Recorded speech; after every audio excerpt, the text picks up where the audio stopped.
మన అల్లు శిరీష్ వాళ్ళ ఎవరిదో ఈవెంట్ దిల్ రాజు వారి ఈవెంట్కి వచ్చాడు. ఆ ఈవెంట్లో లాల్చి చేసుకుంటూ సైడ్ ఎయిర్ కట్ చూస్తూ ఉంటే నాకు పిచ్చెక్కిపోయింది. మనోజ్ అన్న అంతకుముందు చూసిన భైరవ మూవీ అప్పుడు లుక్ చూస్తూ ఉంటే మనోజ్ అన్న ఇలా అయిపోయాడు అని అనుకున్నాను.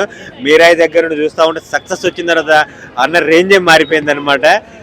స్టార్ హీరోకి ఏ మాత్రం తగ్గకుండా ముందుకు సాగిపోతున్నాడు. ఆయనకున్నటువంటి ఫ్యాన్ బేస్ ఒక పవన్ కళ్యాణ్ తర్వాత అంత ఫ్యాన్ బేస్ మనోజ్ అన్నకి ఉందని నేను అనుకుంటున్నాను. ఎందుకంటే మనోజ్ అన్న అంటే తెలుగు అభిమానులు అంతగానో అభిమానిస్తారు. ఒక పవన్ కళ్యాణ్ ఫ్యాన్ అయినా, ఒక ప్రభాస్ ఫ్యాన్ అయినా, ఒక అల్లు అర్జున్ ఫ్యాన్ అయినా, ఒక జూనియర్ ఎన్టీఆర్ ఫ్యాన్ అయినా, ఒక రామ్ చరణ్ ఫ్యాన్, అందరు ఫ్యాన్స్ మనోజ్ అన్నని ముందుకు తీసుకెళ్తారు.